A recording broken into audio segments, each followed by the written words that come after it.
para mí es grato conversar con un grupo de permacultores, porque en definitiva yo supe de la permacultura a través de Manfred cuando trabajábamos juntos, porque él era amigo, digamos, conoció en el Schumacher College a Bill Mollison y llegó por ahí con esto de la permacultura. Y tengo, digamos, ya le contaba a Jorge que soy muy amigo de Agustín Sepúlveda, que trabajó conmigo también en algún momento en distintos proyectos en la propia universidad. Y claro, a la larga, él me como inducía, digamos, a meterme en esto, pero lo que ocurría era lo siguiente, que yo estaba en esa época dedicado fundamentalmente al trabajo de tipo intelectual. Vivía en Santiago y resulta que me era difícil como iniciarme en esto.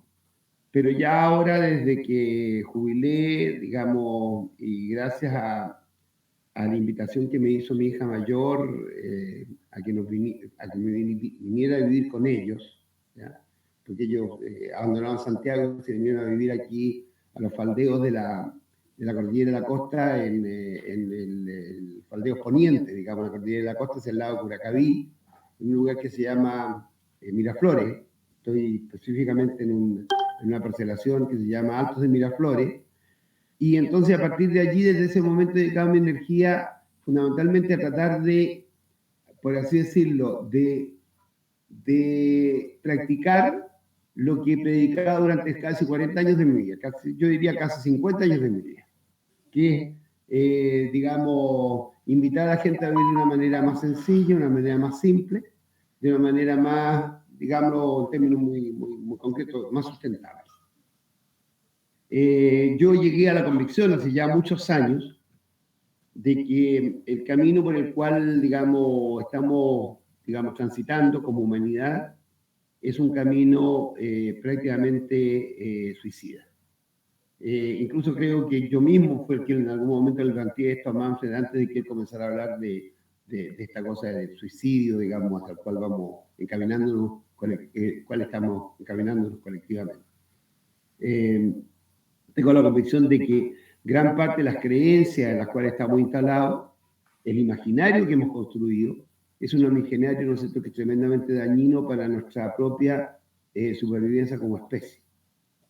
Y que en definitiva lo que tenemos que hacer es desmantelar ese imaginario. Pero no solamente se trata de trabajar en el plano de la idea, sino que también en el plano de las realizaciones concretas. Y entonces en la práctica yo he tratado de adaptarme a una forma de vida distinta de como vivía en el pasado. Estoy tratando de ser coherente con las mismas cosas que como se llama, predicaba. Entonces le contaba a Jorge que mi quehacer principal hoy en mi vida es hacer plantas. O sea, vivo haciendo plantas. Si no hago plantas, si no creo nuevas formas de vida, digamos, en el fondo no me siento feliz, ¿ya? Y prácticamente en la noche cuando voy a acostarme me saco la cuenta cuántas plantas nuevas hice, que si yo ya sea por el problema de pronto de aprender, de hacer esquejes, de hacer tirar semillas, de recoger semillas, ¿no es cierto?, etc. Y entonces me he dedicado fundamentalmente en los últimos años, estoy dedicado a hacer almácigos como vivo en medio del bosque nativo, entonces en la práctica rodeado por peumo, quillayes, voltos, litres, molle, ¿ya?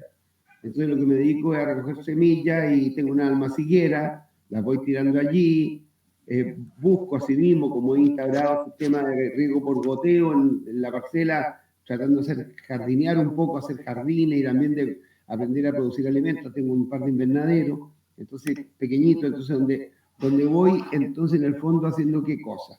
Van surgiendo allí como estoy aprendiendo a producir alimentos, por una parte, pero por otra parte también estoy tratando de producir o de reproducir aquello que estamos destruyendo. De manera entonces que lo que hago es hacer almácigos de árboles nativos y entonces para poder, digamos, lograr que la gente se entusiasme, les regalo los árboles nativos aquí a los vecinos.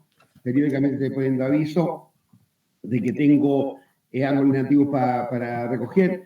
en el último tiempo compraba antes unos vasitos, digamos, para evitar, porque las bolsas, digamos, que habitualmente se usan para efectos de hacer almácigos son muy anchas de base y yo tengo poco espacio donde poder poner los almácigos que voy produciendo. Necesito una base más estrecha, entonces compraba antes vasos de plástico, pero ahora en el último tiempo comencé a reciclar latas de cerveza.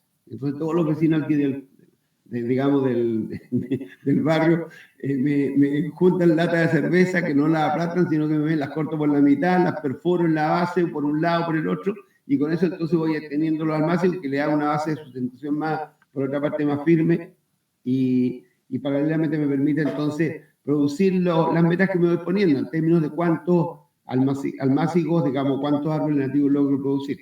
Ya he producido varios miles, digamos, a lo largo de estos 6 años que estoy metido en esto, ¿ya? Que ya muchos de ellos han sido plantados.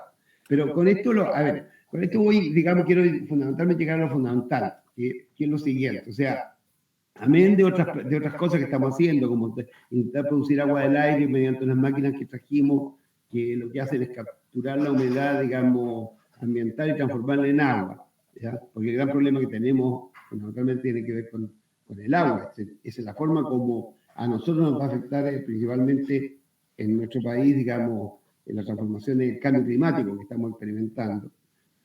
Paralelamente con eso, digamos, estamos intentando hacer cosas en el ámbito digamos, el plano fotovoltaico, pero voy señalándole cosas que fui descubriendo, o sea, que fui aprendiendo, ¿tá? Porque en el fondo, hoy me enorgullezco de las manos que tengo más callos de los que tenía, digamos, hace 8 o 10 años atrás. Una de ellas fue la siguiente, que en algún momento cuando hice las camas en el invernadero, saqué del mismo lugares, digamos, obviamente tratando de no perjudicarle, para evitar, digamos, pérdida de humedad, me metí en la parte como más densa, es decir, de lo que tengo de bosque nativo, y pedí entonces que allí me ayudaran a sacar tierra de hoja. Y saqué la tierra de hoja para intentar comenzar a producir alimentos.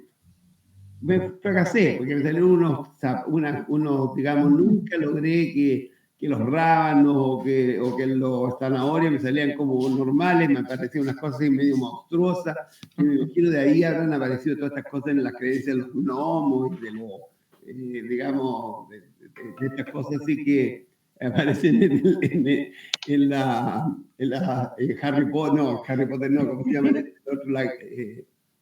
Bueno, la historia se queda en la tele, digamos, que son tan entretenidas, digamos. Entonces, ¿qué es lo que ocurrió? Que sin embargo, entonces no produje elementos, pero sin embargo comencé a producir árboles nativos. O sea, en la tierra, al tener riego, prácticamente entonces comienza a producir que gran parte de las semillas entonces, que están allí comienzan a germinar y comienzan a salir menos. De manera que ya descubrí lo siguiente, que para poder entonces, por ejemplo, colectar, que me pongo ciertas metas, porque me piden también que les regale para algunos proyectos que se están realizando y cosas por el estilo.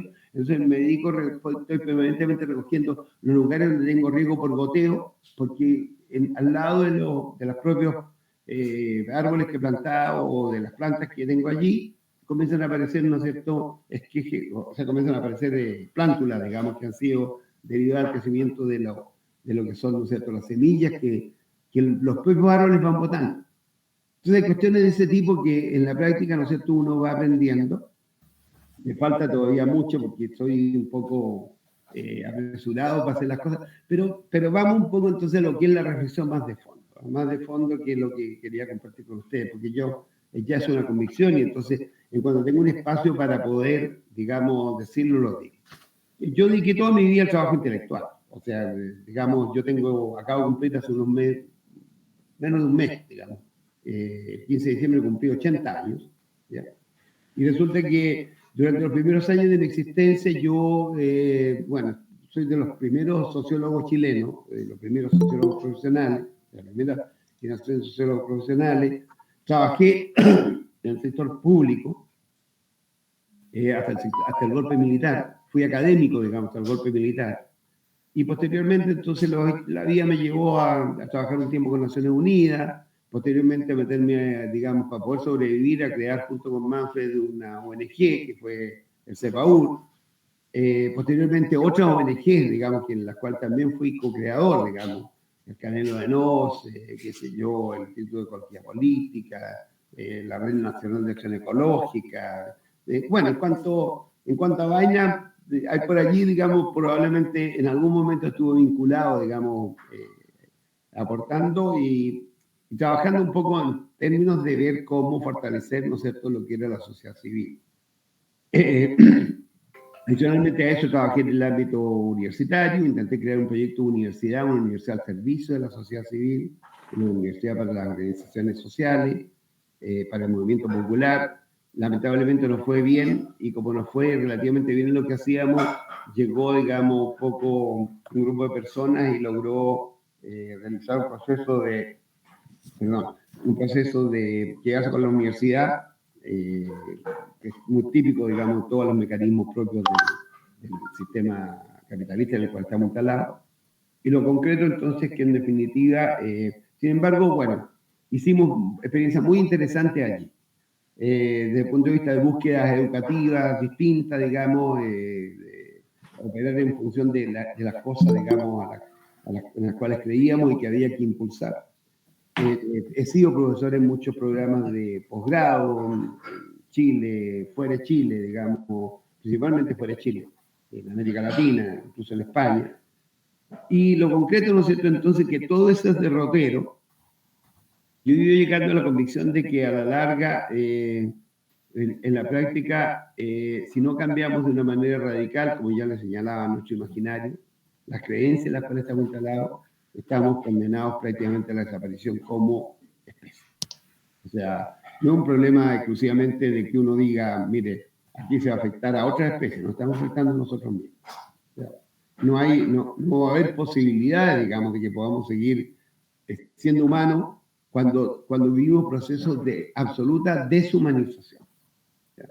Y entonces, claro, aún estamos a tiempo, en mis dudas, digamos, no hago esta afirmación con mucha certeza, pero sin embargo yo creo que podemos intentar, digamos, vivir de una manera mucho más acorde con las cuestiones en las cuales estamos, digamos, con las cosas que creemos profundamente, y que en definitiva entonces el camino es relativamente simple, es un cambio radical, digamos, en términos de la forma como nos vemos a nosotros mismos y cómo vemos el mundo del cual formamos parte. Es una forma, digamos, distinta de entender, digamos, que la vida, el sentido de la vida, es fundamentalmente el poder construir afecto, construir humanidad.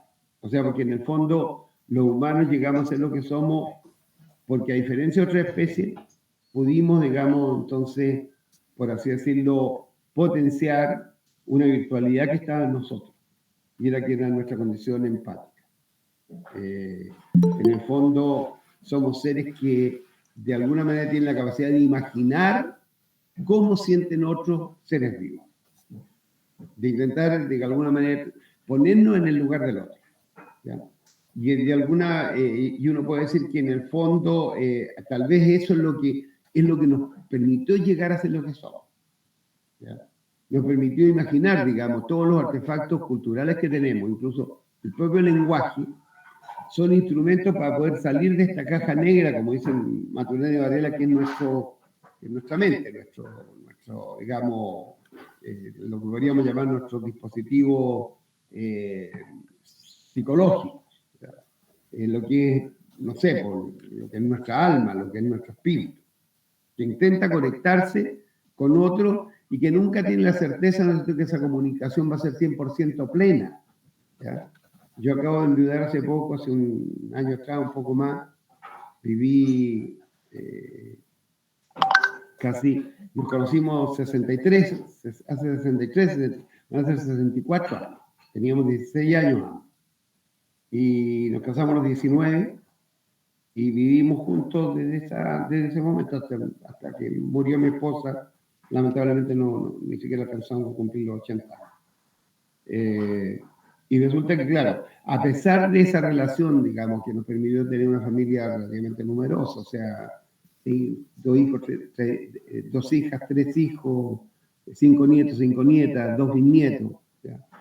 Y todo lo que viene aparejado con ellos, o sea, parejas de los hijos, parejas de los de los hijos, pareja de la hija, hijos que vienen agregados, nietos que te agregan, sí, llegan grandecitos, digamos. Entonces, digamos, en ese familión que logramos crear y en la relación que pudimos tener, sin embargo, claro, uno inevitablemente, como parte de nuestra condición, está este tema de la soledad, digamos, que tenemos que sobrellevar, porque es parte de nuestra condición. Una condición que, de alguna manera, yo creo que es la que habitualmente en el imaginario que se ha ido construyendo en la cultura, se olvida. Se olvida e incluso se niega. Y entonces, como se niega que somos seres demandantes de afecto, que lo que importa en la vida es fundamentalmente eso, la gente hace su búsqueda, digamos, errónea, o sea, el sexo, el poder, el prestigio, qué sé yo, la plata, no sé, por las relaciones, etcétera. Y a la larga se olvida que lo que estamos demandando es fundamentalmente qué cosa. Fundamentalmente ser querido, ser aceptado. Porque en el fondo somos el único mamífero consciente de su expulsión del útero materno. Somos el único mamífero que experimenta, ¿no es cierto?, por así decirlo, el sufrimiento que implica dejar de ser Dios. Porque mientras estábamos en el útero materno éramos dioses. Si uno define a Dios como el ser que, por así decirlo, no tiene necesidades, resulta que cuando estamos en el útero materno tenemos todo, por así decirlo, se nos da todo. Tenemos alimentación, nos sentimos queridos, nos sentimos calentitos, nos sentimos abrigados, y resulta que de pronto somos expulsados al mundo, a vivir, digamos, un poco en la soledad.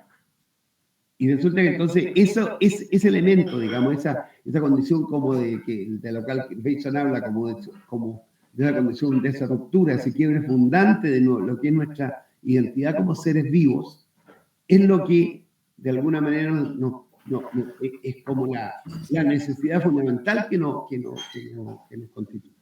Esa necesidad, digamos, de conectarnos, digamos, con esa otredad, ¿no es cierto?, de la cual éramos parte, ¿ya? En el momento en el cual éramos puro ser y no emergía la conciencia. Entonces, el tránsito hacia ser seres conscientes implica fundamentalmente intentar, digamos, avanzar en esa perspectiva en la cual estoy de alguna manera intentando diseñar. Y entonces, ¿qué es lo que ocurre? Que en la práctica, claro, como eso implica reconocer una suerte como de debilidad, ¿ya? Reconocer que nos es imprescindible la presencia del otro, que nos es imprescindible, ¿no es cierto? No son imprescindibles los afectos, ¿ya? Los cariños, los apapachamientos, los abrazos, entonces en definitiva lo ocultamos para no mostrar debilidad, ¿ya? Y nos embarcamos en esta suerte como de cultura del éxito, del prestigio, de qué sé yo, el dinero, etcétera, etcétera. De modo entonces que la larga, entonces lo que yo digo, mire, lo concreto es, el camino es muy simple, ¿no? Es como intentar, digamos, la vida consiste fundamentalmente en intentar transitar construyendo afecto, caminando de alguna manera con paso leve y con la mayor ligereza de equipaje, como lo llama Tony de Melo. O sea, esa es la forma de transitar por la vida, de entender que hemos olvidado y es a la cual, querámoslo o no, vamos a tener que volver. Y entonces, mientras antes aprendamos a vivir de esa manera, por así decirlo, simple, leve, mejor. Porque lo que tenemos a puerta es fundamentalmente como únicos caminos posibles el decrecimiento. El decrecimiento significa entonces que en definitiva ya no va a haber más expansión de la economía. No puede haber, porque es un sistema en el cual prácticamente todas sus fuentes, ¿ya?, de sustentación como modo de producción, que digamos los combustibles fósiles se están agotando, ¿ya? Yo, digamos, creo que algo que no va a ser frecuente para la gente más joven que me está viendo acá, estoy pensando fundamentalmente en Verónica, ¿no es cierto?, en Permavidas, digamos, no sé, pues, resulta que en definitiva lo que vamos a ver van a ser enormes colas para poder, digamos, esas colas que uno ve de repente vio en la televisión cuando se producían problemas de abastecimiento de combustible, y entonces colas de kilómetros de largo para poder, digamos, obtener combustible para poder seguirse moviendo los vehículos los cuales transitamos.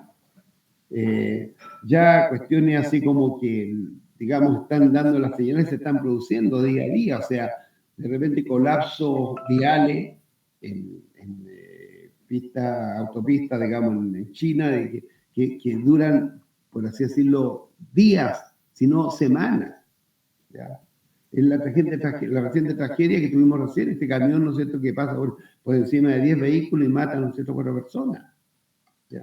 O sea, eso va a ser como parte del camino en el cual estamos, de autodestrucción en el cual estamos, digamos, encaminados. Entonces, en el fondo, lo que uno tiene que pensar es que lo que vamos a tener es fundamentalmente procesos de decrecimiento.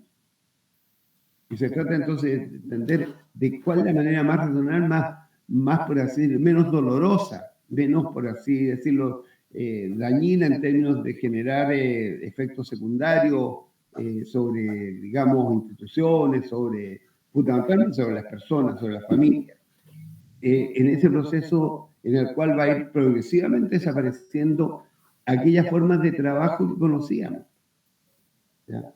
Porque en el fondo el trabajo-empleo, que es el, por así decirlo, esa construcción simbólico-material en torno a la cual se organiza toda nuestra cultura, es algo que va a ir progresivamente, ya está desapareciendo.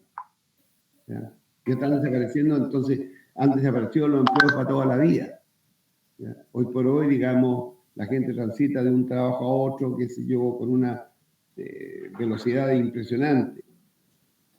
El trabajo formal, digamos, de alguna manera es prácticamente algo que se va progresivamente haciendo cada vez más difícil, ¿no es cierto?, de poder sostener en el tiempo. Lo que es, digamos, esta cosa que se llama el autoempleo, que es la forma, entonces, como estamos entendiendo que es el retorno a formas de trabajo que existieron previamente a que se instalara el capitalismo industrial en nuestra cultura, y que nos hizo olvidar las formas mediante las cuales en el pasado, por así decirlo, nos generábamos aquello necesario para nuestra subsistencia. ¿Ya? Entonces, en definitiva, hay una suerte como de proceso que ya está en marcha y que es inevitable. O sea, todos los estudios que se hacen sobre el avance de la robótica señalan que a la larga gran parte de las profesiones para las cuales incluso estamos formando nuestros propios hijos, nuestros, digamos, nietos, qué sé yo, en las universidades, son profesiones que no van a tener espacio en el mundo laboral, porque van a ser, por así decirlo, desarrollados por máquinas. Entonces uno dice, bueno, y hay una cuestión en la cual un primer punto en el cual prestarle atención. Un segundo, los procesos de suburbanización. O sea, a ver, si uno lo piensa en términos muy simples, todo el problema, digamos, de lo que podríamos llamar el problema ambiental, y yo se lo escuché a un urbanista español, amigo muy querido, digamos, que se llama Mariano Vázquez. Él decía que el problema ambiental es la ciudad. Él es urbanista. ¿Y por qué decía la ciudad? Porque nos alejamos de los alimentos. En el fondo, en la práctica, lo que tenemos que retornar, digamos, es acercarnos a los alimentos. Porque en el fondo, los niveles de entropía que carga cada uno de los productos que consumimos, que son producidos, ¿no es cierto?, industrialmente, en agricultura industrial, implica, en muchos casos, una carga entrópica, una carga en términos de la energía requerida para poder transportarlo mayor incluso a la que se requirió para poder producirlo. De aquí entonces el profundo sentido que tiene la permacultura. ¿Ya? Porque en el fondo, ¿qué es lo que ocurre? Hay energía, digamos, que está, de la cual nosotros no sabemos, pero todos esos alimentos que vamos comprando en La Vega significan de pasar desde Curacaví, ¿no es cierto?, a La Vega Central, ya en Santiago, el Avalledor o a La Vega, digamos, y resulta que de allí traerlos de nuevo a Curacaví para poder alimentarlos, cuando son alimentos que están aquí, digamos, prácticamente a 2 kilómetros, 3 kilómetros de donde estamos en este momento. Entonces, nuestras formas de organización, por así decirlo, son formas de organización en la cual entonces todo lo que es la dimensión, digamos, por así decirlo, de este gasto energético, ¿no es cierto?, que se disipa, que en el fondo es lo que llamamos entropía, ¿no? En el fondo se pierde, digamos, no es posible recuperar, porque es energía que se desordena. A la larga eso es algo que no está presente, pues no está presente en ninguno de los cálculos. Entonces, ¿por qué? Porque en el fondo lo que tenemos es fundamentalmente, ¿no es cierto?, una economía en la cual las únicas consideraciones son consideraciones de tipo absolutamente mercantil, consideraciones de tipo, digamos, en la cual se va generando toda una riqueza ficticia, que es fundamentalmente todo lo que podríamos llamar entonces economía financiera, que es una verdadera burbuja, ¿no?, en la cual no tiene sustento, por así decirlo, real en el mundo físico. El problema entonces es desurbanización, o sea, va a implicar que la gente va a ir, esa forma de vida, la forma de vida de concentración urbana, van a ser absolutamente, en un determinado momento, absolutamente disfuncionales. Gran parte de las películas que uno ve, digamos, referidas al futuro, implican fundamentalmente eso, o sea, edificios destruidos, abandonados, ¿no es cierto?, de la gente, ciudades que están en ese proceso, por así decirlo, de desarticulación, de autodestrucción, digamos. Bueno, es algo que es muy parecido a lo que uno ve cuando, por ejemplo, traen imágenes de la guerra que en este momento experimenta el mundo entre Ucrania y Rusia. O sea, ciudades destruidas, abandonadas, etc. Entonces, uno dice todo eso, imagínense la cantidad impresionante de energía requerida para poder construir todos esos edificios, para poder construir toda esa ciudad y todo eso demolido, digamos, por la propia codicia, esta ambición de poder, digamos, humana. Procesos de ruralización creciente. Y ahí entonces la permacultura juega un rol, a mi entender, central. Porque a la larga, mucha gente va a comenzar a vivir, irse a vivir hacia, digamos, buscar nuevas formas de vida. Ya hay gente que lo está haciendo. ¿Quiénes lo están haciendo en este momento? Fundamentalmente gente de estratos medios altos, que tienen posibilidad de poder, digamos, comprarse lo que se llaman estas parcelas de agrado, ¿no es cierto?, que son remanentes de lo que fue la antigua reforma agraria, ¿ya?, y donde entonces intentan desarrollar formas de comenzar a vivir de una manera distinta, para aprender a, digamos, lo mismo que estoy haciendo yo, aprender a ser campesino. O sea, vamos a tener procesos descomunales de migración, ¿ya?, descomunales de migración, de desplazamiento de población desde un lugar a otro, en un comienzo, digamos, buscando una por así decirlo mejor, una cierta estabilidad económica, etc. Pero lo concreto va a ser, digamos, que en la larga lo que va a haber es fundamentalmente búsqueda de nutrición, de alimentos. O sea, la gente, las migraciones van a ser migraciones por hambre, ¿ya?, como lo que experimenta gran parte del continente africano, ¿ya? Entonces, claro, esas son las perspectivas. La perspectiva. Entonces, en ese contexto, parece que lo más racional, ¿no es cierto?, es tratar de identificar formas de vida que sean replicables, que sean de alguna manera donde la gente vaya progresivamente avanzando hacia prepararse a este cambio, pero brutal, que vamos a experimentar en las actuales condiciones, digamos, en las cuales nos acostumbramos a vivir. Ahora, ese es el contexto, digamos, que yo visualizo. Ahora, entonces, claro, hay cuestiones que están instaladas en el imaginario, que es difícil de construir.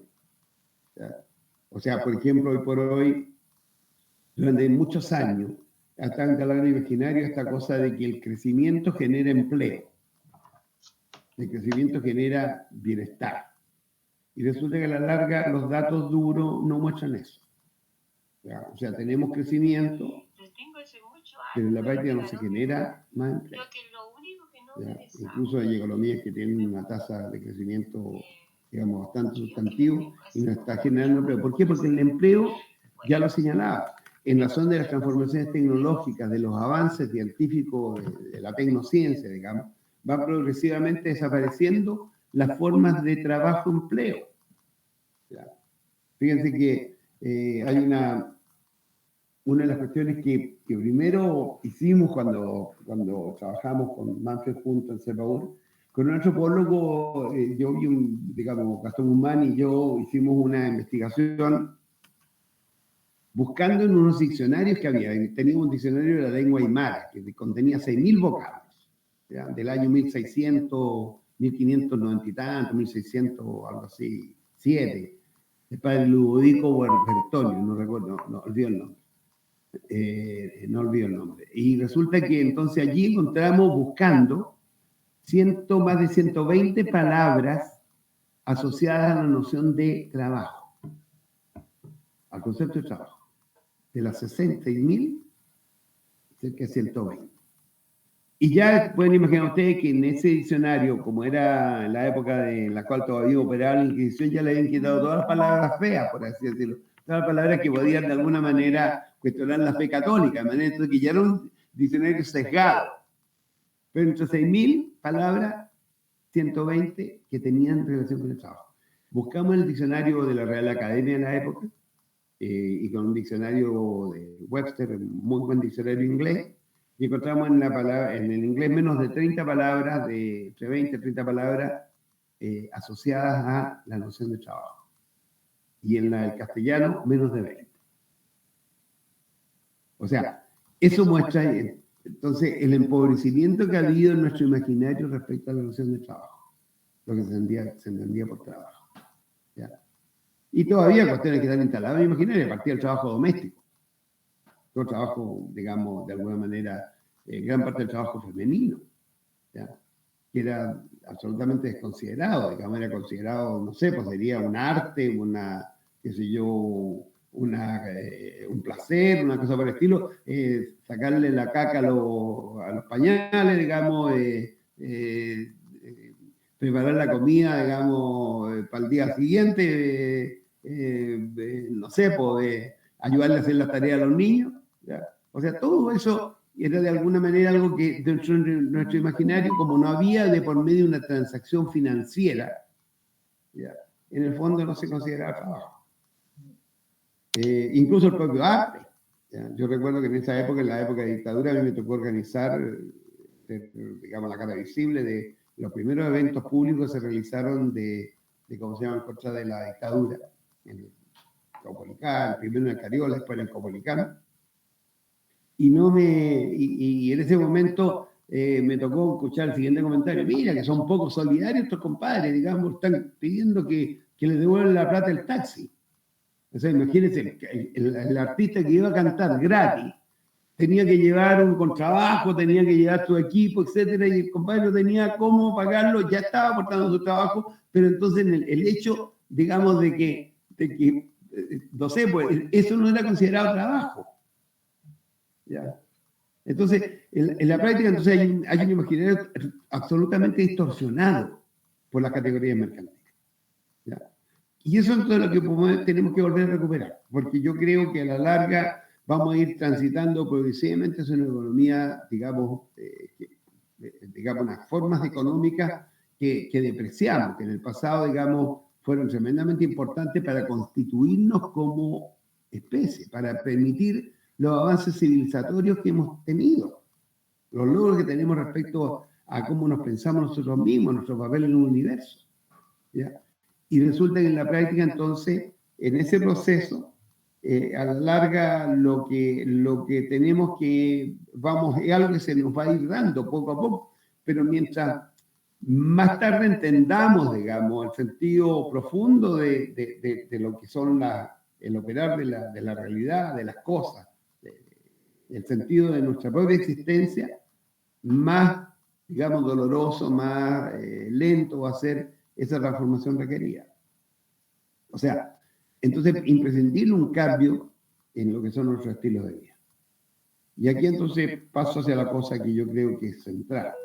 En sociedades como las nuestras, profundamente desiguales, sociedades, digamos, donde de alguna manera, por así decirlo, están instalados en nuestro imaginario esos tres grandes mitos que, digamos, intentaré describir rápidamente. El mito primero del éxito.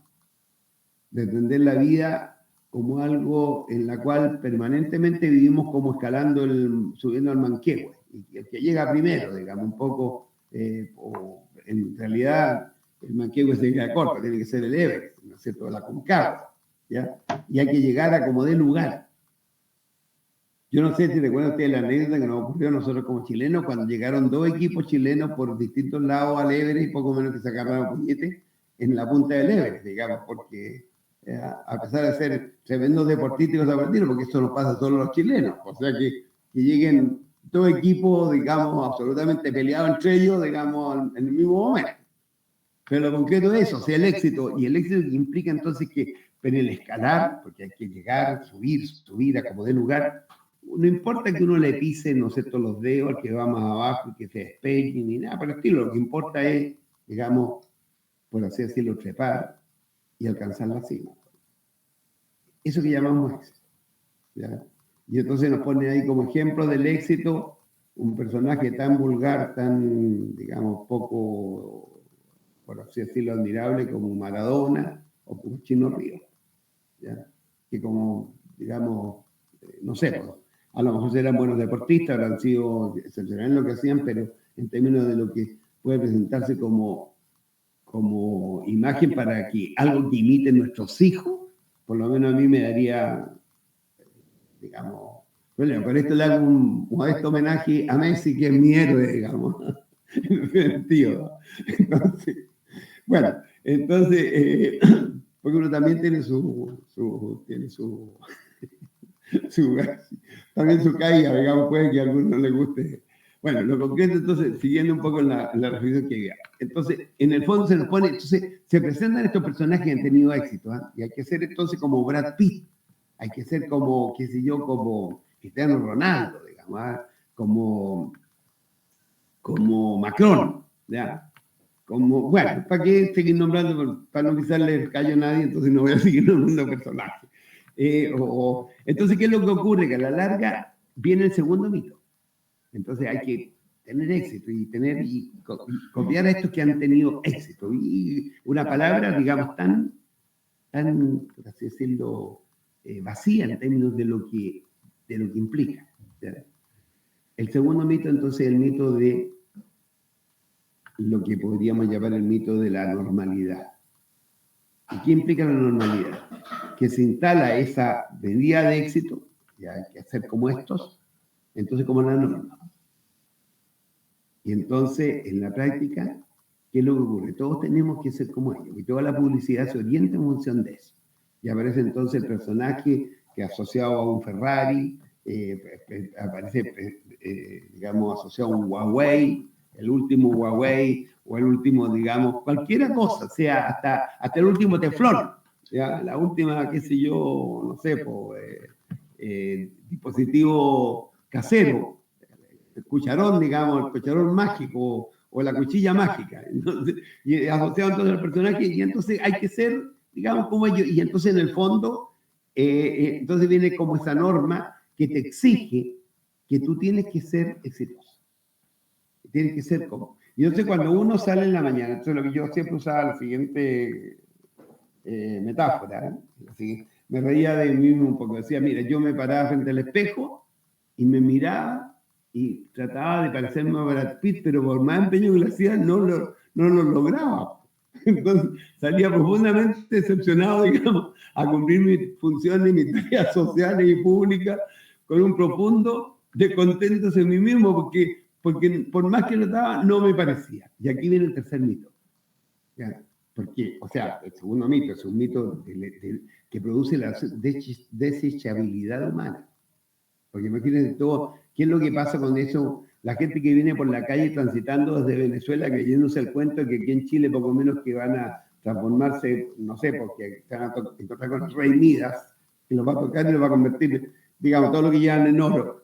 Y resulta que en la práctica entonces caminan miles de kilómetros para poder llegar a un país en el cual tienen que entonces vivir arranchados, en muchos casos, digamos, por así decirlo, con la sospecha permanente de quien lo observa, digamos, porque tiene un tono de voz distinto, o sea, un timbre, digamos, en su expresión lingüística diferente, porque tiene un color de piel diferente, etc. ¿Ya? Entonces, a la larga, hay una desechabilidad que se va construyendo paralelamente con todo esto, pero viene el tercer mito, que es el mito de la apariencia. El mito de la apariencia. Si no se puede, digamos, ser, hay que aparecer. Y ahí entonces aparece la cosa de que nos vamos echando cosas encima para que parezcan como que son, digamos, de alguna manera exitosas. ¿Ya? Para que cumplen con la norma, digamos, que se ha instalado, por así decirlo, culturalmente. Y entonces, claro, y ahí está, digamos, está articulado todo este sistema perverso, ¿ya? De una cultura, ¿no es cierto?, que es profundamente autodestructiva. Porque a la larga, entonces, produce desechabilidad humana, produce, digamos, no, en vez de producirnos placer, alegría, goce, nos produce frustración, nos produce, ¿no es cierto?, de alguna manera descontento con nosotros mismos. ¿Ya? Y entonces, claro, en ese contexto es lo que hay que, fundamental, cambiar. Hay que cambiar, digamos, entonces, imaginario autodestructivo. Y resulta que entonces a la larga, a ver si uno lo piensa en términos, pensemos en la tercera dimensión, esa es la apariencia. Se compra apariencia. Se compra apariencia. Yo me reía, siempre pensaba, a ver, cuán imbéciles somos cuando en la práctica, cuando uno piensa en términos de, ¿se acuerdan ustedes el señor de las 7 pulseras? Lo recordarán o no lo recordarán, un señor que es dueño de varias radios en Chile, sobre la base de vender la pulsera esta que le vendían las pulseras mágicas, o sea que en definitiva eran, digamos, venían asociadas a la bendición de Dios, etc. Millones de pulseras vendidas que le permitieron comprar 7 o 9 radios, digamos, en el país. Pero le base de vender ¿qué cosa? Ilusión, fantasía. ¿Ya?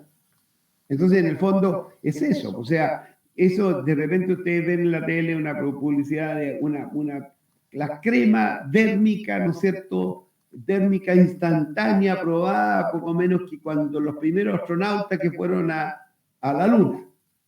¿Ya? Entonces la pomada, una pomada mágica que uno se echa así, poco menos que se le reduce entonces, no sé, toda la gordura, el exceso que tenga de grasa.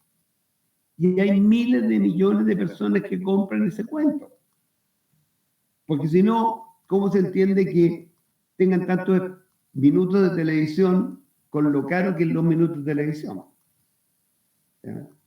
Entonces, claro, o sea, la compra de estupidez o la estupidez humana es infinita o digamos, de alguna manera nos hemos acostumbrado a ser adictos a comprar, digamos, estupidez.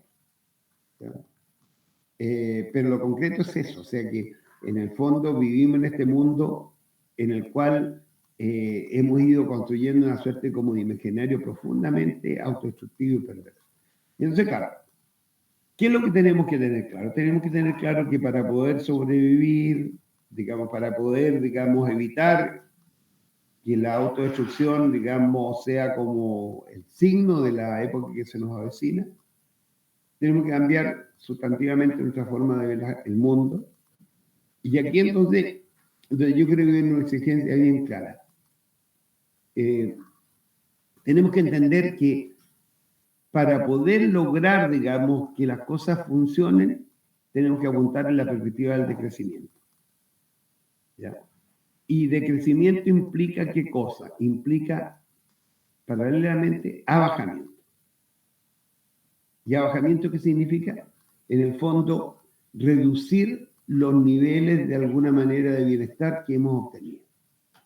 Porque como lo decía Gandhi, si uno tiene más de lo que necesita, inconscientemente es un ladrón. Si uno consume más de lo que requiere, de lo que efectivamente requiere, es un ladrón. Porque en un mundo finito, en un mundo en el cual no se puede dar cuenta de todas las necesidades de todos los seres humanos, todo exceso, de alguna manera, es algo que es quitarse la voz. Entonces tenemos que introducir algo que un querido amigo español, digamos un teólogo español, filósofo, a quien quiero mucho, el Chimo García Roca, un hombre que ha dedicado su vida al tema del voluntariado, de la filantropía. Él llama esta suerte como principio de abajamiento. O sea, tenemos que entender que en un mundo desigual, en el cual, digamos, hay una parte importante de la humanidad que está condenada a la inhumanidad. La única forma de posibilitar su humanización es reduciendo nuestros niveles de vida.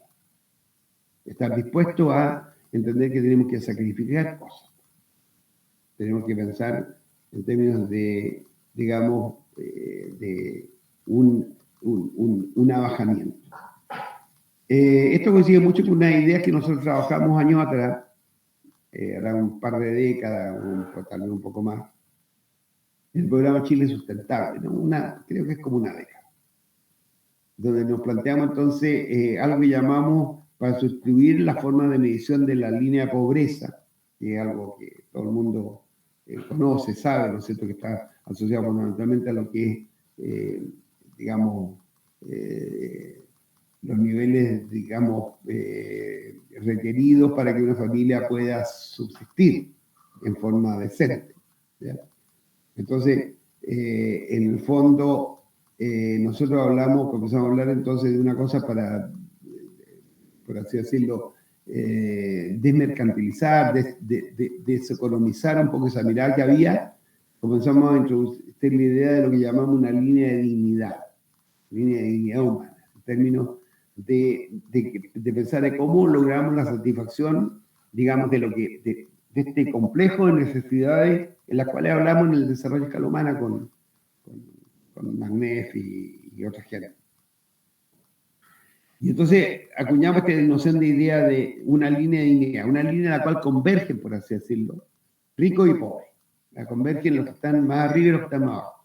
Pero necesariamente entonces uno tiene que pensar que en esa línea de convergencia comienzan a aparecer entonces una idea que es tremendamente potente, y es la siguiente. Y es lo que yo creo que es el chip que es imprescindible cambiar en nuestro imaginario cultural. Que, por así decirlo, hay una suerte como llamado, como decíamos, con la escala humana, no hay una sola forma de pobreza. Son pobrezas. Ya, no es pobreza, ¿no es cierto? Sino que son múltiples pobrezas, porque puede ser una pobreza de identidad, puede ser una pobreza de afecto, puede ser una pobreza, ¿no es cierto? No solamente entonces esta dimensión de la pobreza de lo material. ¿Ya? Pero resulta que paralelamente entonces nosotros, cuando hablamos de la dignidad, estamos hablando entonces de que en el imaginario en el cual estamos instalados, solamente se piensa en la indignidad del subconsumo, en la indignidad, digamos, de alguna manera, de aquello, de la carencia, de la falta. Y nosotros entonces lo que decimos, no, también hay una indignidad del sobreconsumo. Hay una indignidad de la forma como vive la gente hoy en Chile en Chicureo. ¿Ya? Como vive la gente que vive, ¿no es cierto?, y habita el extremo sur de lo que es la península de Florida, en Estados Unidos, de Miami. O sea, la gente que vive, digamos, donde tiene su casa Trump y todo eso, que yo tuve tenido la suerte de pasar por ahí y ver, digamos, o sea, en el fondo unas mansiones pero gigantescas, con unas, digamos, por así decirlo, a ver, pensemos en términos de una casa que tiene 2.000 o 3.000 metros cuadrados de césped. ¿Cuánta agua necesitan para regar eso? ¿Ya? Sin embargo, hay gente, ¿no es cierto?, que vive en Petorca y que ni siquiera tiene agua para poder bañarse, para poder, digamos, lavarse los dientes. Entonces, resulta que a la larga, entonces, el chip que hay que cambiar es ese chip que hace pensar, digamos, por ejemplo, todo lo que aparece en las revistas de moda, ¿ya? Entonces, donde aparecen entonces unos vestidos fastuosos, unas cosas por el estilo que cuestan, digamos, un dineral, y resulta que la gente, claro, a la larga, uno dice, ¿cuántos son los que pueden comprar eso? Pueden vivir de esa manera, digamos. Entonces, esa indignidad que implica que una persona, por ejemplo, se va a casar y en el matrimonio se gastan 1 millón, 2 millones, 10 millones de dólares, ¿ya? Y que los novios se lanzan en paracaídas, digamos, por así decirlo, para poder celebrar su matrimonio. Ese tipo de cuestiones, pensemos en el derroche energético que hay en eso.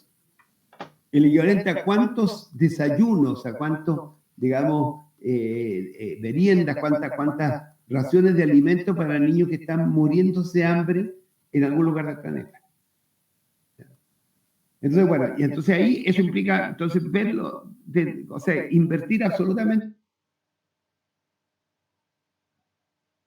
nuestro imaginario, el imaginario en el cual estamos situados. Porque a la larga implica entonces el tránsito hacia la simplicidad de la vida, implica también un tránsito hacia, digamos, entender que la mayor, por así decirlo, yo diría que como virtualidad que tenemos los seres humanos, tiene que ver con que, a diferencia de otros seres vivos,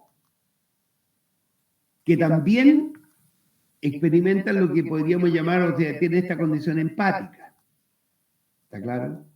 O sea, esa condición empática, esa condición de alguna manera de ponerse en el lugar del otro, esa condición que nos lleva a acurrucarnos, a abrazarnos, a acariciarnos, etcétera, etcétera, es una condición que es propia no solamente de los mamíferos, sino que incluso de nuestras especies vivas. O sea, si no estuviera eso presente, ¿cómo podrían, por ejemplo, las aves, digamos, criar a sus polluelos? Claro, ¿cómo? O sea, ¿qué es eso que está impreso en la naturaleza de esa ave, ¿no es cierto?, que está durante, digamos, mucho tiempo empollando, digamos, para poder lograr el calor suficiente para que el huevo, digamos, de alguna manera germine y pueda emerger el polluelo. Y posteriormente para poder ir, digamos, darse el tiempo de ir y alimentar y enseñarle, digamos, cómo alimentarse a sus respectivos polluelos. O sea, entonces esa condición empática es algo que es inherente a la vida, ¿ya? Pero sin embargo, hay algo que de alguna manera nosotros logramos trascender. Porque la condición empática, entonces hay un elemento que podríamos llamar la simpatía, ¿vale? Es decir, a nosotros somos empáticos con aquello que nos es más cercano, con aquello que reconocemos como propio, que reconocemos como surgido de nuestro propio, por así decirlo, de nuestro propio útero o de nuestros propios huevos, digamos, ¿ya? O sea, con aquello que lo vemos como formando parte de nosotros mismos. Todas las especies vivas de alguna manera tienen esa característica. Sin embargo, nosotros podemos trascender eso. O sea, la simpatía es una cosa que, por así decirlo, la cual nos reconocemos cuando nos reconocemos como parecidos, como iguales, es como inherente a nuestra naturaleza. Pero nosotros la podemos trascender cuando somos capaces de reconocer entonces esa condición humana, esa condición, por así decirlo, viva, esa condición, por así decirlo, amorosa, también aquel que no es perteneciente a mi propio grupo familiar, a mi propio clan. Entonces ahí está el desafío fundamental de lo humano. Richard Rorty, un filósofo político norteamericano, lo señalaba con una imagen muy bonita, muy cierto, a mí por lo menos me impactó mucho. Mira,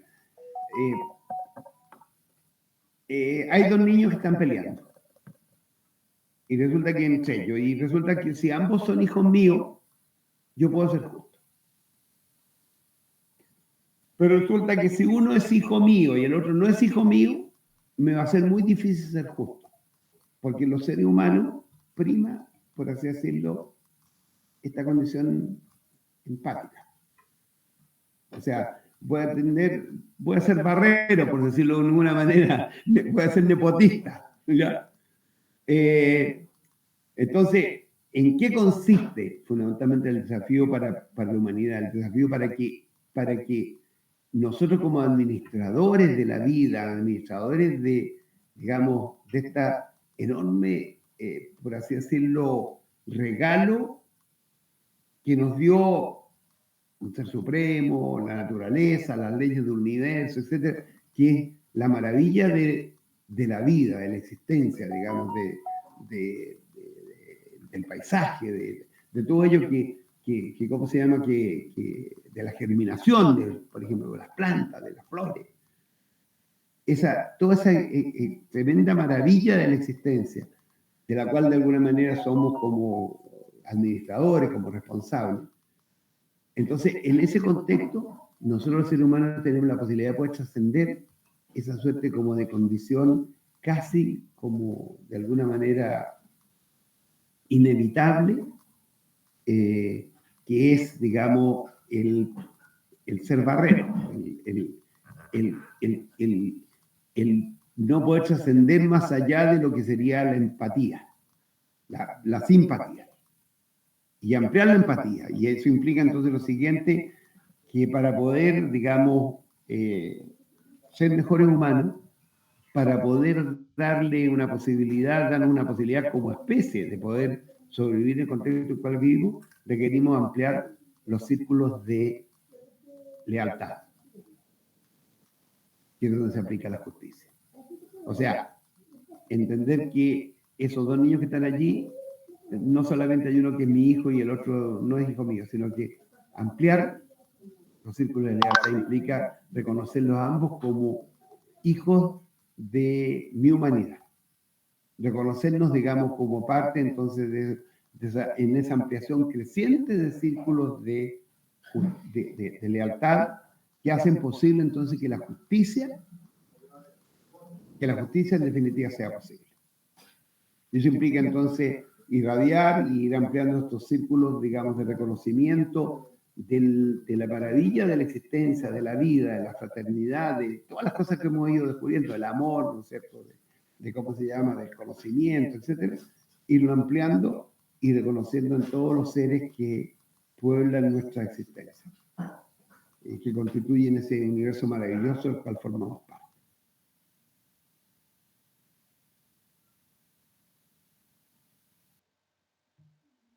A mi entender, el único camino posible para poder enfrentar los enormes desafíos que tenemos por delante. Y allí está, a mi entender, el sentido profundo de lo que llamamos sustentabilidad. Bueno, eso es el rollo que podría tirarles por ahora y ahora conversamos.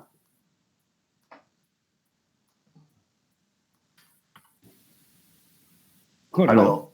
¿Se escucha? Sí, por supuesto. No, excelente, don Antonio. Pucha, se me pasaron por la mente muchos autores, conversaciones, reflexiones, desde la época de los 90. ¿Ya? Yo que tengo 56 años, y cuando llegó la democracia, usted recuerda, también empezaron en 1993 por ahí a hablarse de la CONAMA, la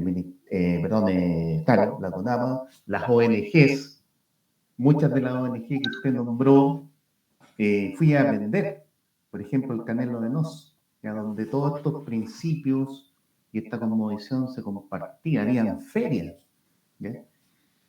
Y usted con su mirada de sociólogo nos hizo una repasada, pero fabulosa, por lo que deberíamos hacer y que al parecer hicimos en alguna oportunidad. Hay autores que dicen que esto se hizo en otras épocas, ya donde había más humanidad, por así decirlo, ¿cierto?, en las tribus, y ahora se habla mucho de ese concepto, y la permacultura rescata todo eso.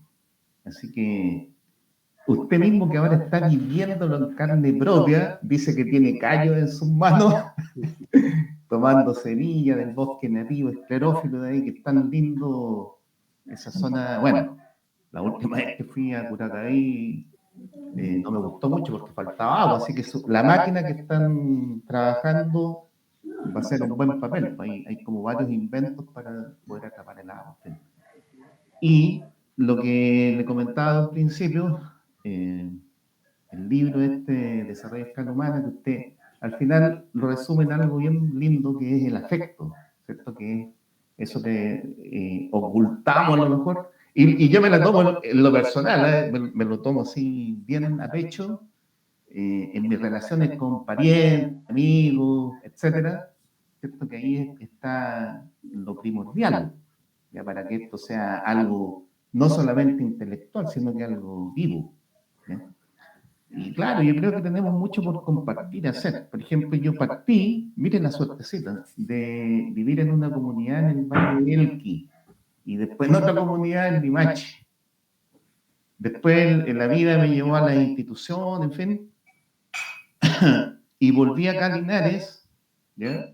Y acá, bueno, tengo un parque educativo donde vivo esto, pero me ha costado un mundo, se lo comento, sí, pero en serio, un mundo, han habido muchos altibajos, sobre todo hasta el 2019, con toda esta, desde mi punto de vista, conducción como rebaño de la sociedad para encerrarnos, vacunarnos, en fin, ponernos más tontos, digo yo, versus lo que están haciendo ahora, o sea, es como un yin yang, ¿ya?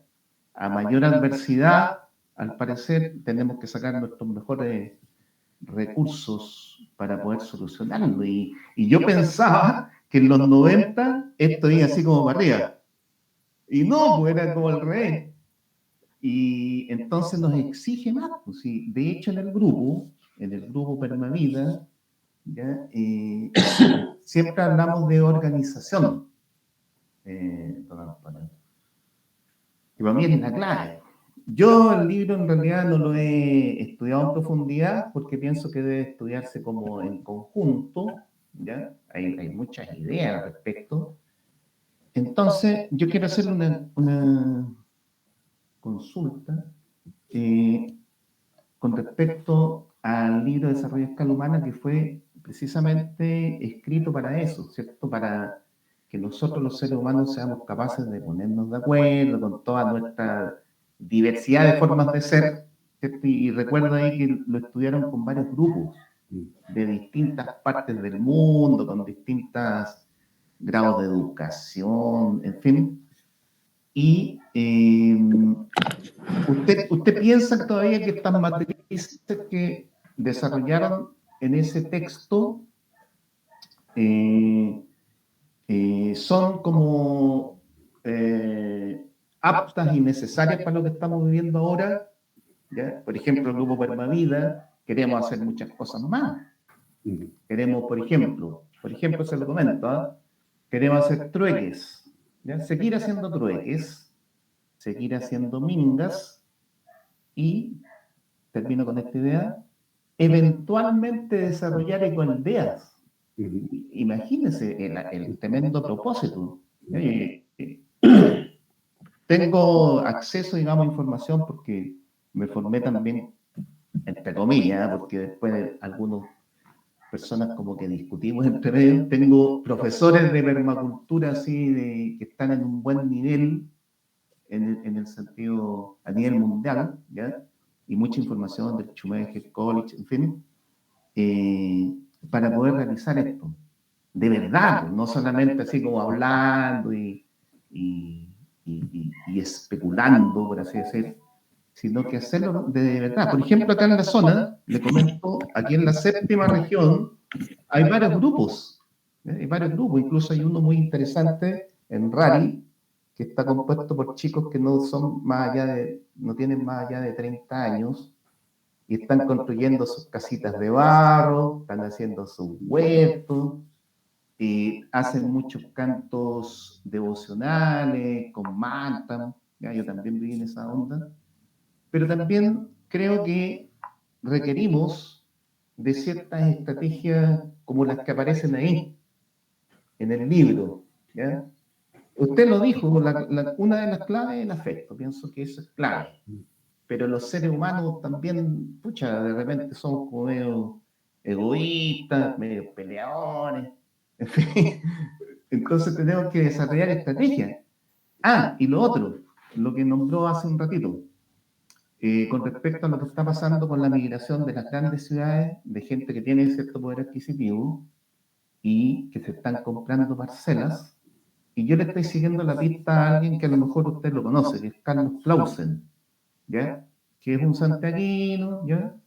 Empezó hace varios años y empezó preparándose tal como lo que estamos haciendo aquí ahora. Se está preparando a nivel intelectual, de conocimiento, pero también recuerdo que ellos se preparaban en otros niveles, lúdicos, de poder aceptarse, de jugar, en fin, y ahora ya se compraron una parcela en Muffin y lo están desarrollando. Ya es como encuentro que son muy organizados estos amigos, y de hecho un miembro del grupo, que es Jorge Fuente, que es un gran promotor de la agricultura biodinámica, le está haciendo talleres. Así que está todo muy coherente, muy sinérgico. Así que esa es mi consulta, ¿no? Mira, yo creo que lo que tú planteas, o sea, el camino, las cosas en las cuales están ustedes involucrados, digamos, es el camino que hay que transitar. Ahora, el asunto es cómo logramos que esto sea algo que vaya, digamos, de alguna manera transformándose desde algo, por así decirlo, absolutamente excepcional. O sea, lo que está en un macetero, y llevarlo al potrero. Ya, yo recuerdo que uno de los libros, de los primeros libros que sacamos, no sé si fue en el Canelo o en otro lugar, era del macetero al potrero, ya, o del potrero al macetero. Era un poco mirarlo lo que nos ocurría, que gran parte de la gente que ¿cómo se llama?, que estábamos metidos generando la ONG, éramos personas que habíamos estado vinculados al proceso de transformación agraria, digamos, un poco a pensar el país, tratar de hacer una sociedad más justa, etcétera, etcétera, y de repente nos vimos constreñidos, digamos, por el golpe militar y la dictadura, a tener que trabajar, digamos, en un contexto absolutamente distinto. Y se comenzó a valorar entonces eso que hasta ese momento considerábamos como casi despreciable, porque era tan insignificante, tan pequeño, que no tenía como sentido gastar tanta energía, tanto esfuerzo intelectual. Yo no voy a olvidar nunca una experiencia que tuve cuando fui a visitar, no sé si fue en el set en Colina o en el Canelo, bueno, algunos no, creo que fue en el set en Colina. Y resulta que me encuentro con una persona que había sido el director nacional del Servicio Agrícola Ganadero, un agrónomo, no sé si estará vivo todavía, un veterinario, Juan Dive. Yo había sido director zonal de Agricultura, entonces por esa razón lo conocía, digamos.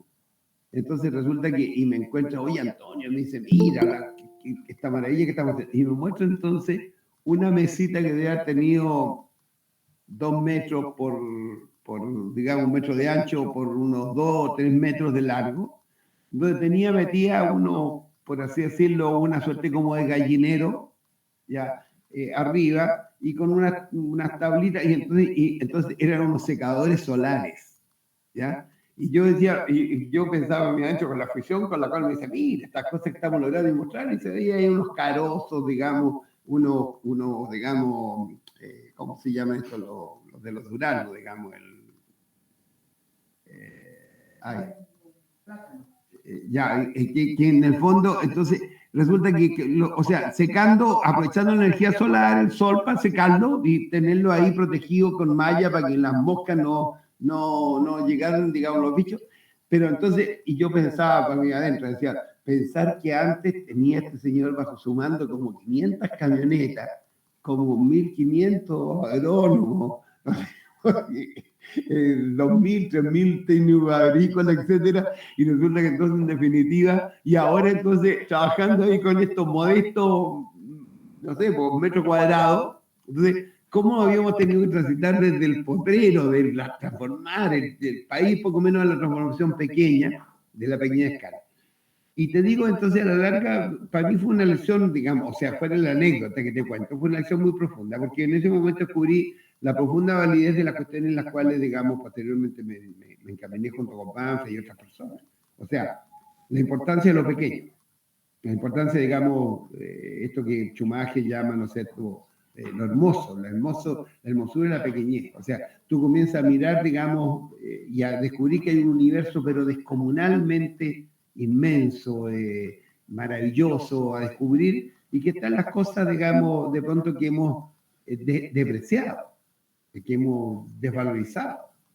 ¿ya? Que no hemos reconocido. Entonces, a la larga, entonces, paralelamente eso se vive con un proceso en el cual también se comienza a valorizar la importancia de esta otra de lo que es la dimensión anímica, la dimensión espiritual, la dimensión psicológica, ¿ya?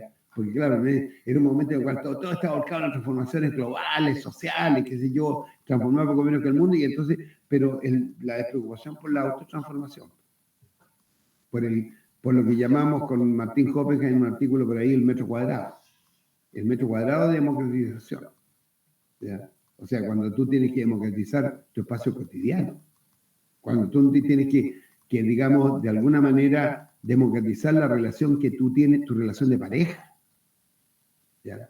Democratizar la relación que tienes con tus hijos, ¿ya? O sea, construir la democracia en torno a la mesa familiar. Porque claro, porque gran parte entonces estos demócratas, digamos, de discurso, pues, en definitiva, pretendiendo democratizar la sociedad, en el fondo tratan a las patadas, a la mujer, a los hijos, a los perros. Entonces hay una, por así decirlo, necesidad de coherencia en los de existir, ¿ya? Que es imprescindible, ¿ya? Porque de otra manera entonces las cosas no cambian. Entonces, y te vas dando cuenta entonces que esa pequeña transformación llega a ser tanto más importante en términos de las dinámicas globales, en razón del efecto mariposa y todas estas cosas, digamos, de las cuales posiblemente muchos de ustedes han leído, que las transformaciones que se pretenden imponer desde arriba, ¿ya? O sea, en el fondo, gran parte de las transformaciones, si lo vemos en términos concretos, gran parte de las transformaciones de la cultura, lo que hemos experimentado, son fundamentalmente cuestiones que comenzaron como pequeñas transformaciones, ¿ya? O sea, en un determinado momento, por usar una imagen así, obviamente que es una anécdota de la cual podría recurrir a otras de José Antonio Marino u otros, pero esta es una anécdota mía, digamos, van los humanos y entonces de repente los compadres recogen como siempre raíces, ¿no es cierto?, y se alimentan, y recogen frutos del árbol y digamos, se alimentan, y de repente uno un poco más fijado y va mirando y ve que ahí donde botó los carozos, digamos, los cuescos, creció algo, ¿ya? Y ahí se inicia la agricultura, en el momento en el cual entonces presta atención a algo que la temporada pasada, el año anterior, no se había vivido. Entonces, cuando comienzan en esas pequeñas transformaciones donde se inicia, digamos, entonces todos estos enormes procesos que hemos vivido como especie, ¿ya? Entonces está el efecto, digamos, el efecto de las pequeñas acciones, digamos, esas pequeñas acciones que transforman el mundo, ¿ya?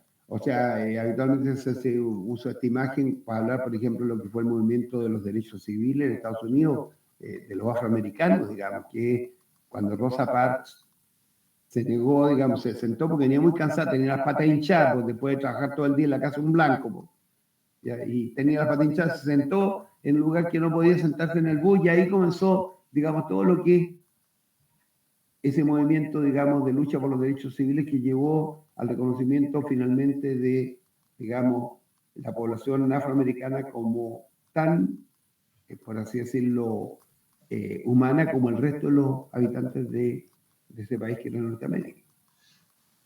Entonces, a la larga, entonces si uno, digamos, comienza a mirar y preguntar, y entonces en su propia existencia cotidiana, entonces comienza a valorar y darse cuenta de esos pequeños gestos, esas pequeñas, por así decirlo, iniciativas, que sumadas van progresivamente transformando las cosas. Yo tengo una experiencia en el cuerpo muy linda, vivida cuando nosotros teníamos una cosa que creamos a comienzos de los 80, que el Taller de Educación y Capacitación Ambiental, el TECA. En él participaban varias personas, José Martínez, que era el experto en temas ambientales de UNESCO, Patricio Fernández, que fue decano ¿cómo se llama?, de educación de la Academia de Humanismo Cristiano, Sergio Letelier, que fue director, digamos, de la Asociación de Hidrobiología del Museo de Historia Natural, la Marieta de Sagumán del INTA. Bueno, no voy a recordar todos los nombres, pero entonces entre ellos, en una ONG, creamos esta ONG, el TECA, Y fíjate que comenzamos entonces con una experiencia, trabajábamos con unas campesinas en el Valle del Elqui, en lo que era fundamentalmente una localidad, no recuerdo en este momento el nombre, que queda frente a Vicuña, al otro lado del río. Y el problema entonces era que, en definitiva, trabajamos procesos típicos de desarrollo comunitario, una cosa de este tipo, digamos, capacitación, etc. Y de repente entonces hicimos una investigación para ver cuáles eran los usos del tiempo que hacía la gente. Las mujeres, digamos, eran fundamentalmente un colectivo de mujeres. Y entonces descubrimos que el 8% de su tiempo lo dedicaban exclusivamente a recoger combustible para poder cocinar.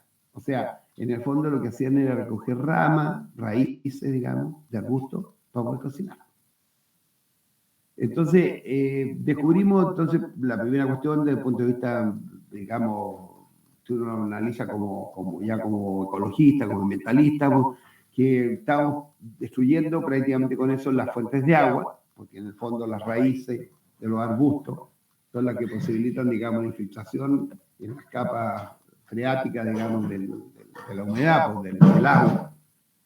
Entonces, en la práctica estábamos más bien secando, digamos, con ese proceso de extracción a como diera lugar, ¿no es cierto?, de eventual combustible. Entonces, se transformó entonces como el tema central medular para poder modificar sus condiciones de vida, de ella era el tema de la energía. Y comenzamos a trabajar el tema de la energía. Así iniciamos un proceso de capacitación, digamos, y toda la cuestión respecto a la energía, y ahí en ese momento convocamos un proceso entre la Universidad Chilena, qué sé yo, y toda la historia, investigadores invitamos para inventar un artefacto que permitiese, digamos, hacer uso de energía. Y entonces Pedro Serrano, trabajaba creo que en la Católica Valparaíso, si no me equivoco, en la Santa María, inventó las famosas cocinas solares. Y entonces las cocinas solares, y comenzamos un proceso entonces con ella de construcción de las cocinas solares.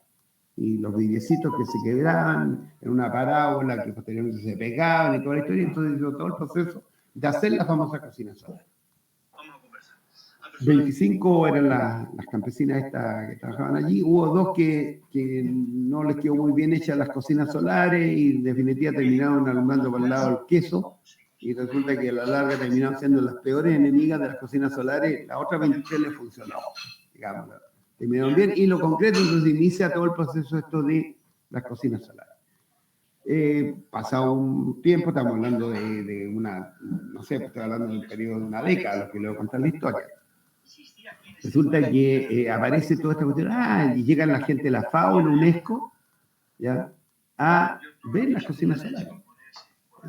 Toda la cuestión, y tomarle fotos, y toda la cuestión, y llegan los especialistas, y toda la cuestión, y se transforma entonces en el tema de la cocina solar. ¿Qué es lo que ocurre? Que paralelamente, como estas cosas implican publicaciones, que llega algún investigador que aquí y acá, y entonces aparecen entonces al cabo de un tiempo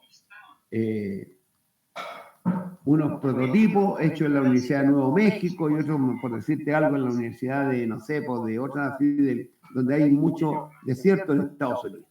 Dos universidades norteamericanas que traen prototipos para compararlo. Entonces nosotros en ese momento dijimos, perfecto, nuestras propias campesinas, que sean ellas las estadígrafas, por las que hacen el registro de si calientan más rápido, calientan menos rápido que las cocinas solares diseñadas por ella, hechas por ella y diseñadas por Pedro Serrano, el proyecto inicial. Y resulta que entonces se transforma y se comienza ya a difundir la moda de las cocinas solares a nivel mundial. Y comienza a llegar invitaciones para un congreso que hacer en Panamá, otro congreso que hacer en África, y nosotros dijimos, perfecto, a ver, si nosotros pensamos en la democratización del saber, a esta cuestión no vamos nosotros, no vamos los dueños de la ONG, digamos, que de alguna manera los que inventamos todo el mono sino que van las propias campesinas, ellas son las actores, las protagonistas, y comenzaron nuestras propias campesinas a ir a África, a Panamá, a los congresos internacionales de cocinas solares. ¿Ya? Entonces hay un proceso en el cual se va produciendo, una suerte como escalamiento, ¿no es cierto? Pero donde lo que hay, entonces, y eso es lo que yo digo, mira, fíjate, lo que yo valorizo, es que, claro, a diferencia de otras organizaciones no gubernamentales, en lo cual tú aprovechas entonces la invitación para que vayan los técnicos, los especialistas, los que se le ocurrió, los inventores de ideas, no, pues en este eran los los propios protagonistas, para ser coherentes con nuestros propios valores, las cosas que las cuales creen. ¿Qué ocurrió? Que a la larga entonces comenzó a producirse un proceso yo digo, de universalización, de democratización del conocimiento. Los campesinos, los artesanos de los pueblos vecinos, ahí ¿cómo se llama?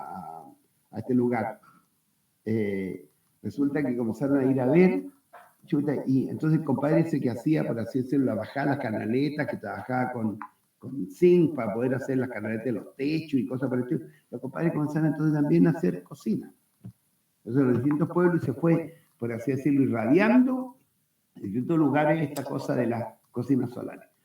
Obviamente, que como no tenía el diseño primitivo ni cosas por el estilo, sino que lo hacían mirando desde afuera, así como sapeando, digamos, por así decirlo, para copiar esto, para no pagar derechos de ¿cómo se llama?, de propiedad intelectual. Entonces, la verdad es que tenía algunas terminaban bien y otras mal, pues entonces mejores, pero lo concreto es que esto se universalizó, hasta el punto que después se crearon otras ONG, incluso en algunas ONG terminaron elegidos a lo que era el director de la ONG o gobernador, cuando llegó el gobierno democrático ya, o qué sé yo, diputado, una cosa así, pues, o sea, las cocinas solares eran para mucho. Pues, lo concreto entonces es que en todo este proceso, ¿qué es lo que había ocurrido? Que las propias campesinas descubrieron que las cocinas solares, el diseño hecho en laboratorio, por así decirlo, que el compadre el ingeniero que la inventó, eran poco prácticas. Y entonces, como conocían los principios un poco de lo que era la energía, la captura de energía solar, entonces ellas inventaron los hornos solares. Y los hornos solares, a diferencia de las cocinas que tienen esa parábola, son vidrios, digamos, pero que le entra la luz, entonces le ponen aluminio por todos varios lados, se refleja la luz, se produce la condensación y resulta que se demora un poco más que para poder producir la cocción, que lo que es la cocina, ¿ya? Que focaliza, por así decirlo, el calor, ¿no es cierto?, de la luminosidad solar en un punto, pero que implicaba tener que estar corriendo la cocina, estar, digamos, por así decirlo, arreglando, haciendo las cosas en la casa y con un ojo y con el otro ojo cateando, digamos, un poco el desplazamiento para poder ir, digamos, para que le apuntara efectivamente al poto de la tetera o de la olla, ¿ya? Entonces, no, mientras que el horno tiene la diferencia, digamos, de que en definitiva tú lo captura, digamos, más o menos, pero captura igual, ¿ya? Pero lo concreto entonces es que ya uno ve cómo se produce una apropiación, por así decirlo, de los principios, entonces esto termodinámico y todo eso, por parte de la gente, en su vivencia cotidiana, o sea, cómo te mejora, porque hay un problema de practicidad. Es lo que uno podría llamar, siguiendo, digamos, a los especialistas en esto, una tecnología efectivamente apropiada, ¿ya? Apropiada porque se apropiaron de los principios, digamos, físico-químicos que están inherentes a la tecnología inicial. Entonces uno va viendo esa suerte como apropiación, pero paralelamente, entonces, ¿qué ocurrió? Que en la misma época el gobernador el intendente, creo, de Coquimbo, o el alcalde de Coquimbo, se le ocurrió construir la famosa la Cruz del Milenio. Era muy cercano al anuncio que se editó la historia, y construyeron entonces la famosa Cruz del Milenio que queda instalada ahí en Coquimbo. Coquimbo, para decirlo, tengo bien, pues, no tenía ni una gracia, o sea, en definitiva no había, la gente iba a La Serena y iba a Coquimbo exclusivamente ahí al mercado, digamos, a comprar marisco, digamos, como en el mercado ahí, sobre la playa. Y resulta que con esto de la Cruz del Tercer Milenio, entonces comenzaron a llegar turistas, pero ya de forma, o sea, estamos hablando de los cruceros, porque los cruceros paraban ahí, porque ya tenían entonces la posibilidad de parar, y iban entonces a ver digamos, Gabriela Mistral, todo lo que quedaran con olor a Gabriela Mistral ahí en el Valle del Elqui, ¿ya?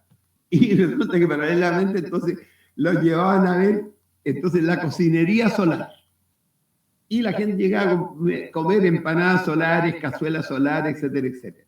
Y entonces las campesinas del grupo se le ocurrió entonces, bueno, ¿por qué estamos teniendo aquí, tenemos que obtener algún beneficio nosotros? Y entonces instalaron un restaurante solar. De restaurante solar, digamos, entonces, pero autogestionado por ella misma y todo lo que entonces en definitiva se venden cazuelas solares, todo, o sea, ya no se necesitan solamente las agencias de turismo, sino que paralelamente también ellas. Entonces, uno ve un proceso entonces en el cual todas, por así decirlo, esas externalidades de un proyecto se transforman en externalidades positivas, se internalizan, digamos, se hacen y producen un proceso de crecimiento, digamos, de desarrollo de la propia comunidad, de autobeneficio, etcétera, etcétera. Pero lo que yo, digamos, destaco de toda esta historia, y el elemento, yo creo que el elemento central dentro de todo esto está en el aprendizaje que nosotros mismos como especialistas, como técnicos, como no sé, como un poco los organizadores de la ONG, o sea, lo que se supone que son los profesionales, al trabajar con la comunidad, tenemos que aprender, y aprender a defendernos, digamos, de las cosas que, digamos, que uno hace. Porque a mi entender en la vida, solamente cuando se logra ese proceso, en definitiva uno evita entonces gran parte de los problemas a los cuales tú hacías referencia, Jorge, en algún momento. Cuando comienza a ir con las conversaciones que cuando comienza de por medio las personalidades, los tironeos, que aquí, que acá, que esto, que lo otro, que están propios de la condición humana. No puedo olvidar una experiencia muy linda que yo conozco desde hace muchos años, incluso cuando la tenía en mi idea y posteriormente la vi concretarse, que es una experiencia de Travesol, que es una cooperativa de adultos mayores, o sea, se juntaron unos viejos, o sea, son todos viejos de la edad mía, un poco mayor incluso, hace muchos años atrás, y decidieron entonces que en algún momento cuando fueran viejos, iban a prepararse para ser viejos. Y para no ir entonces a espacios, digamos, institucionales, que los llevaran forzados a los hijos, sino que en un espacio que ellos eligieran y que era elegir con gente que también querían estar juntos, de manera entonces que comenzaron a trabajar y crear una cooperativa que armó una cosa, un proyecto maravilloso desde el punto de vista físico, o sea, arquitectónico y toda la historia, en un pueblito en la afuera de Madrid. Y resulta que estuvieron durante, no sé, por 30, 40 años ahorrando y lograron construir una cuestión espectacular, con losas radiantes, con gimnasio, con, digamos, mira, ascensores, todo tipo de cosas, pero donde viven como una comunidad como 60, creo que son 64 grupos familiares o individuales.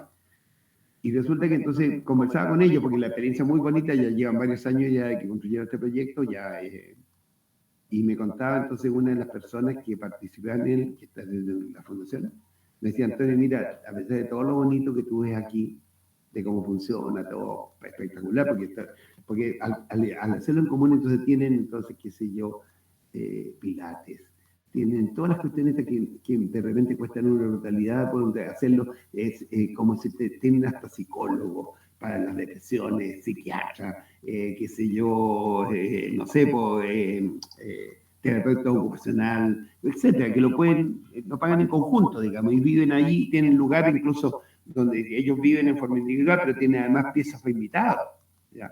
O sea, y comparten en común todas las comidas, etcétera, etcétera. Y me decía una amiga, mira, claro, esto se ve muy bonito, pero el problema me decía que aquí de repente se transforma un poco tedioso, porque hay algunos, es inevitable, hay algunos, mira, ve aquí esta figurita, entonces un compadre, entonces que él, poco menos que él, todas las iniciativas que lleva a cabo el colectivo se le ocurrieron a él.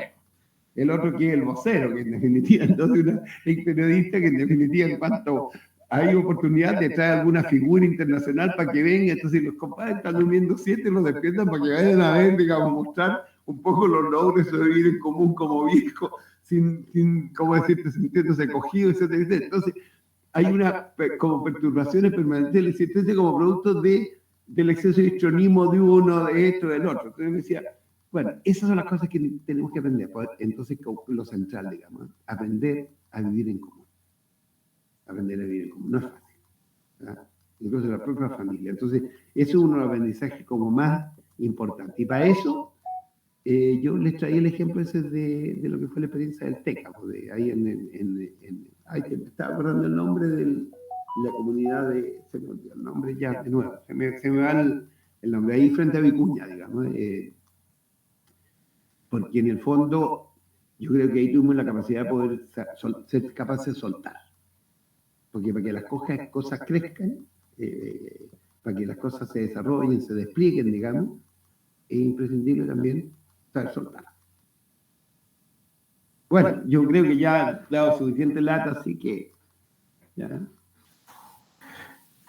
Don Antonio, pucha, qué maravilla, porque conocí a don Pedro Serrano, de la Santa María.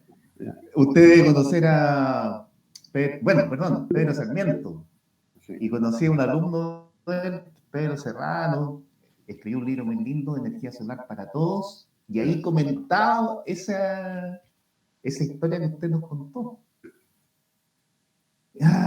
Es maravilloso porque me retrocedo a esas épocas y me dan ánimo, y yo creo que a todos los demás. Y lo último que contó eso del idiotismo, bueno, recordé la frase de Taizén de Chimaru, que muchos no la comprenden.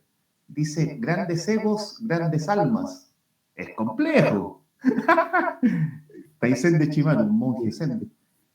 Y, pucha, quiero agradecerle. Yo no sé si alguien quiere hablar algo, preguntar, opinar. Don Antonio, para que sigamos en contacto, no nos perdamos, sigamos en contacto. Yo creo que esto tiene que renacer, por así decirlo, hacer intercambios, visitas, trueques. En el grupo hay muchas ideas y algunas se concretan en realidad, pues sí, se concretan. No sé si alguien quiere participar para... Jorge, hay varias manos, personas que quieren hacer preguntas, así que para que las dirija. Pucha, Permiso. ahí... Ya. Permiso. Yo quiero darle las gracias. Ha sido tremendamente inspirador escucharlo y voy a buscar la bibliografía de la que usted nos habla. Muchísimas gracias a Permavida, al grupo entero, a usted, don Antonio.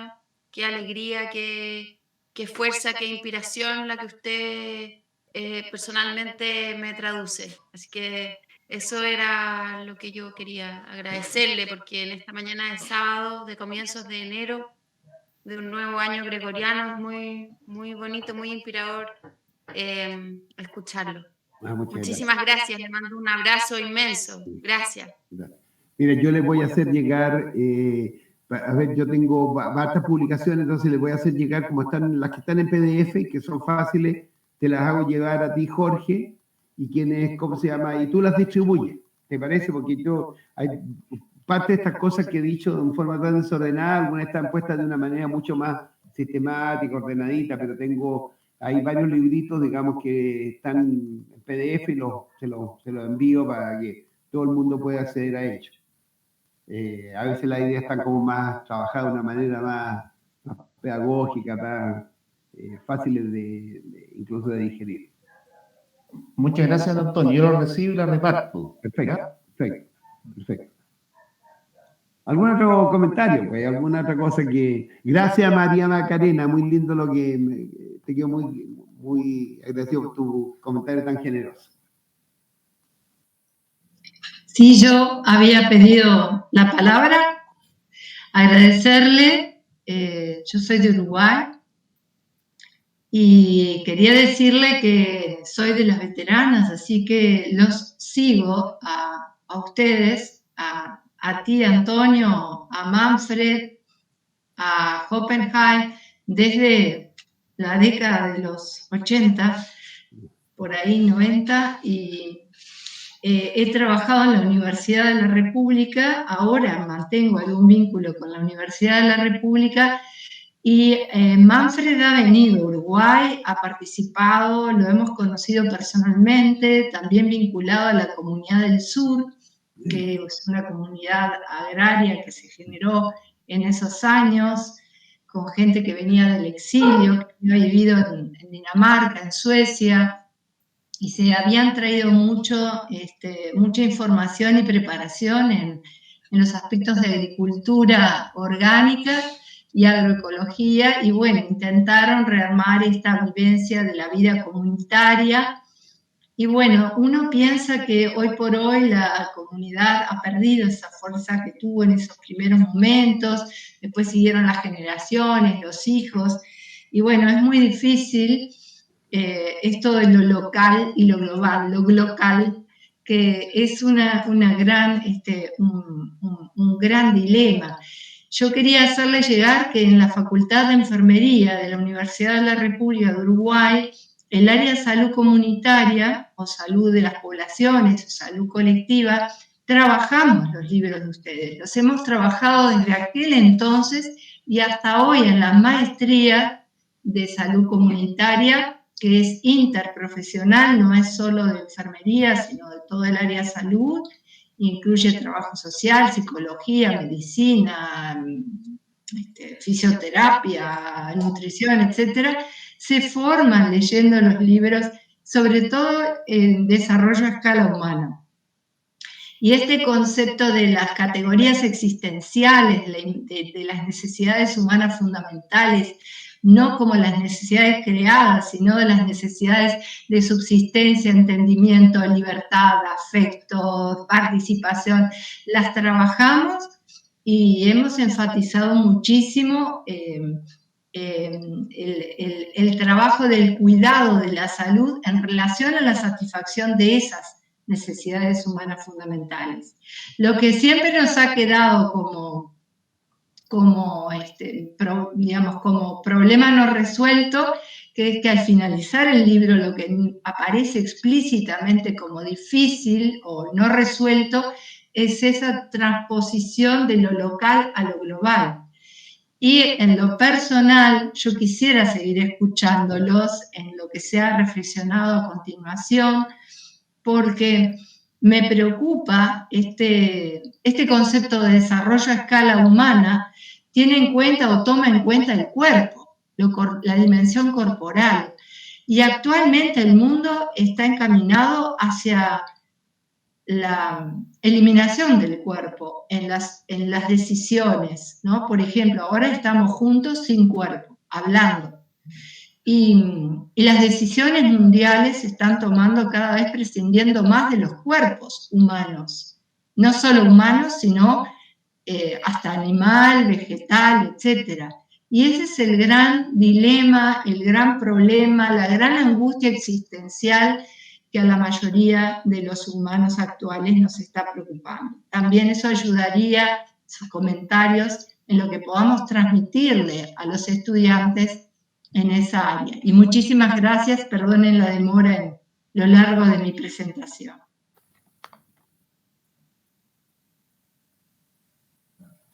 Ok, gracias.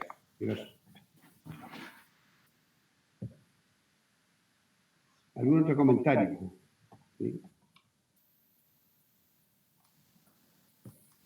Bueno, respecto, yo creo que el tema del cuerpo es un temazo. Yo dirigí durante largo tiempo, o sea, creé una revista, creé un par de revistas académicas, la revista, o sea, no más de un par, pero de las que, digamos, de alguna manera todavía mantengo una cierta vinculación, digamos. Una es la revista Polis, ¿ya? Y la otra es una revista Sustentabilidad.